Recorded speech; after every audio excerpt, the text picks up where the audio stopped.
नमस्कार, हमारे digital platform में आपका स्वागत है। पश्चिम एशिया में बढ़ते तनाव के बीच भारत के लिए एक राहत भरी खबर सामने आई है।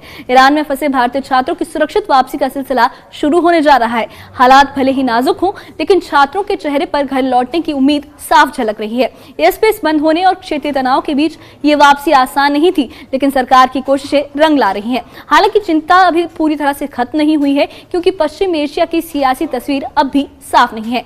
क्या है मौजूदा हालात और कैसे लौट रहे हैं भारतीय छात्र, देखिए इस खास रिपोर्ट में। ईरान में फंसे भारतीय छात्रों की वापसी का सिलसिला शुक्रवार से शुरू है। पहले जत्थे में 30 भारतीय छात्र शामिल हैं, जो शारजाह के रास्ते दिल्ली पहुंचेंगे। जानकारी के मुताबिक छात्रों को लेकर फ्लाइट रात 2:40 पर दिल्ली एयरपोर्ट पर लैंड करेगी। ईरान में हालात बिगड़ने और एयरस्पेस बंद होने के बाद ये वापसी छात्रों और उनके परिजनों के लिए बड़ी राहत मानी जा रही है। वहीं ईरान में मौजूद भारतीय छात्रों ने अपने परिजनों के लिए संदेश भेजे हैं। छात्रों ने सोशल मीडिया के जरिए कहा है कि हालात भले ही तनावपूर्ण हैं, लेकिन वो सुरक्षित है। छात्रों ने अपने माता पिता से घबराने या परेशान न होने की अपील की और ये भरोसा दिलाया कि उनकी देखरेख की जा रही है। ये संदेश ऐसे वक्त में आया है जब ईरान में अस्थिरता को लेकर चिंताएं लगातार बढ़ रही हैं।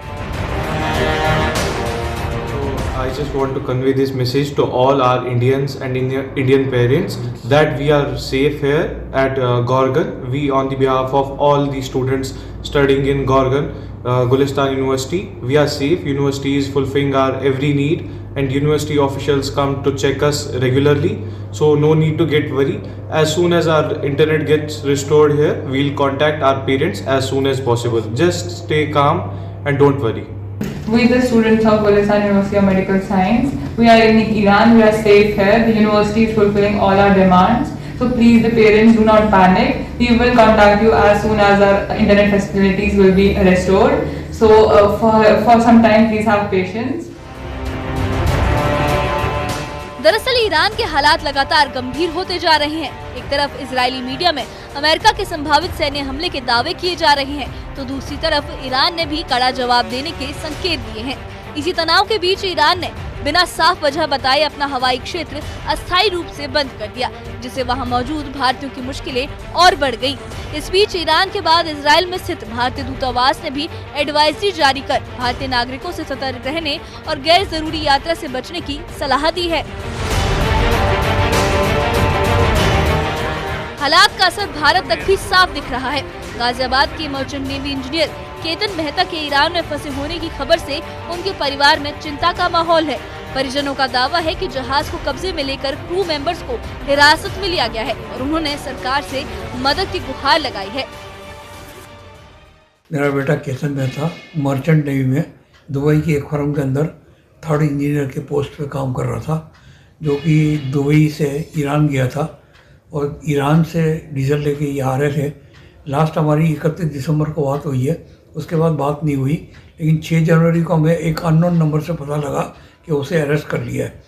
उसके बाद में फिर हमने कांटेक्ट कर रहे हैं, लेकिन कांटेक्ट हो नहीं पा रहा और किसी से हमारी बात भी नहीं हो पा रही।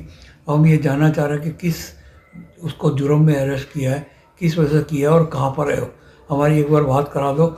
और मोदी जी से मेरी विनती है, निवेदन करता हूँ कि मेरे बेटे को सकुशल घर पहुँचाएं। कुल मिलाकर ईरान में हालात अब भी नाजुक बने हुए हैं, लेकिन भारतीय छात्रों की वापसी से एक उम्मीद जरूर जगी है। Bureau report, news 18। कुल मिलाकर ईरान में हालात अब भी संवेदनशील बने हुए हैं, लेकिन भारतीय छात्रों की वापसी से राहत जरूर मिली है। परिजनों की बेचैनी अब उम्मीद में बदल रही है। सरकार और दूतावास की कोशिशें जारी हैं ताकि हर भारतीय सुरक्षित रहे और हर भारतीय बच्चे को सुरक्षित वापस लाया जा सके। इस बीच जरूरत है हालात पर नजर रखने की और संयम बनाए रखने की। इस बारे में आपकी क्या राय है, हमें कमेंट बॉक्स में अपनी राय जरूर बताइए और इससे जुड़े अपडेट्स के लिए और ऐसी ही खबरों के लिए हमारे चैनल के साथ बने रहिए। शुक्रिया।